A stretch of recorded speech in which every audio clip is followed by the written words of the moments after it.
اور یہ بیچارہ مینار کے اوپر حیران و پریشان کھڑا رہا۔ پہلوان کو 2 دن اور رات اسی حالت میں گزر گئے۔ آخری تیسرے دن اس پر نیند نے غلبہ کیا تو آنکھ لگ گئی اور اسی حالت میں دھم سے دریا میں گر پڑا۔ زندگی باقی تھی کہ بہتا بہتا کنارے جا لگا۔ جب کچھ ہوش آیا تو آبادی کی تلاش شروع کی اور تھوڑی دور جا کر ایک ایسے گاؤں میں پہنچا جہاں لوگ کنویں کا پانی دام لے کر پلا رہے تھے۔ پہلوان کے پاس پیسے نہیں تھے۔ اس نے رعب سے کام لینا چاہا اور جب انہوں نے رعب سے نہ مانا تو اس نے مکے بازی شروع کر دی، مگر وہ گنتی میں زیادہ تھے۔ سب مل کر اس پر پل پڑے اور مار مار کر بھرکس نکال دیا۔ پہلوان یہاں سے مار کھا کر ایک قافلے کے پیچھے ہو لیا۔ یہ قافلہ ایک ایسے علاقے سے گزر رہا تھا جہاں ڈاکوؤں کا خطرہ تھا۔ پہلوان نے قافلے والوں کو دلاسا دیا کہ گھبرانے کی بات نہیں، میں اکیلا ہی 50 پر بھاری ہوں۔ وہ لوگ اس کی باتوں میں آ گئے اور خوب مطمئن ہو کر خاطر تواضع کرنے لگے۔ پہلوان کو بھوک پیاس نے پہلے ہی ستا رکھا تھا۔ منزل پر پہنچ کر اس نے ایسا پیٹ بھر کر کھایا اور اتنا پانی پیا کہ نیند آ گئی اور وہ پڑتے ہی سو گیا۔ اور اس کے سو جانے کے بعد قافلے میں ایک تجربہ کار بوڑھے نے کہا، دوستو، ایک نقل مشہور ہے، کسی غریب کے پاس کچھ روپے جمع ہو گئے تھے جن کی حفاظت کے لیے وہ رات بھر جاگتا رہتا تھا۔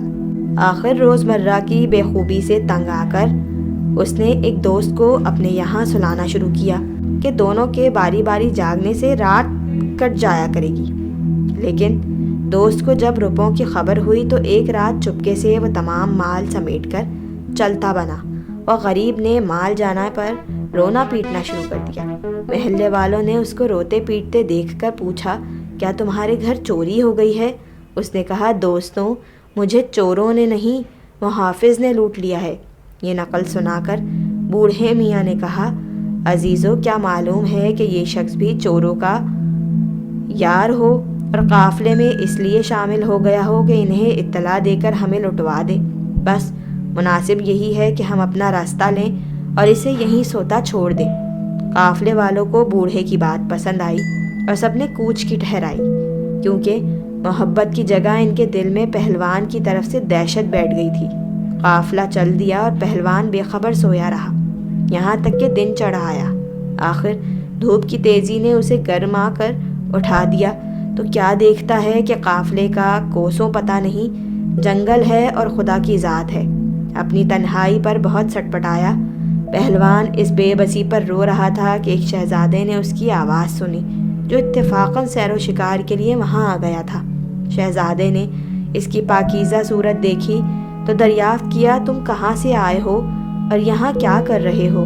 اس پر غریب نے ساری داستان الف سے یہ تک کہہ سنائی، جسے سن کر شہزادے کو اور بھی رحم آ گیا اور کچھ روپے پیسے دے کر اپنے ملازموں کے ساتھ اسے گھر بھجوا دیا۔ باپ نے بیٹے کو صحیح سلامت پہنچنے پر 1000 سجدے کیے۔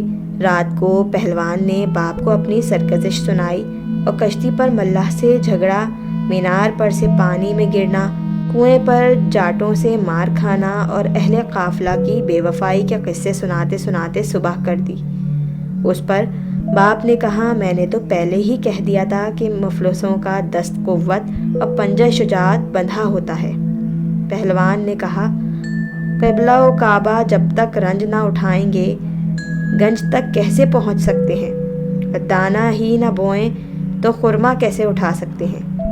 اگر میں سفر کی زحمت نہ کرتا تو یہ مال و دولت کیسے پاتا؟ حکمت چکی کا نچلا پارٹ نہیں چلتا، اسی لیے اسے مجبوراً اوپر والے کا بوجھ اٹھانا پڑتا ہے۔ باپ نے کہا، بیٹا، اس دفعہ تقدیر نے تمہاری یاوری کی اور اقبال نے امداد و رہبری کی کہ ایک فیاض شہزادہ خود بخود تمہارے پاس پہنچ گیا، جس کی مہربانی نے تمہاری شکستہ حالی آسودگی میں بدل دی۔ مگر ایسے اتفاق روز نہیں ہوا کرتے۔ مشہور ہے کہ کسی بادشاہ کی انگوٹھی میں ایک بیش قیمت نگینہ جڑا ہوا تھا۔ بادشاہ ایک دن شکار میں مصروف ہوا کہ ساتھیوں کے نشانے بازی کے امتحان کا خیال آیا اور اس نے اپنی قیمتی انگوٹھی کو ایک گنبد پر لٹکا کر حکم دیا کہ سب لوگ چاند ماری کریں۔ جس کا تیر انگوٹھی میں سے نکل جائے گا انگوٹھی اس کو دے دی جائے گی۔ کہتے ہیں 400 نامی تیر انداز بادشاہ کے ہم رکاب تھے۔ سب نے نشانہ لگایا لیکن ہر شخص کا نشانہ خطا کر گیا۔ ایک لڑکا جو کہیں آس پاس کوٹھے پر چڑھا چاروں طرف کھیل کے طور پر تیر پھینک رہا تھا۔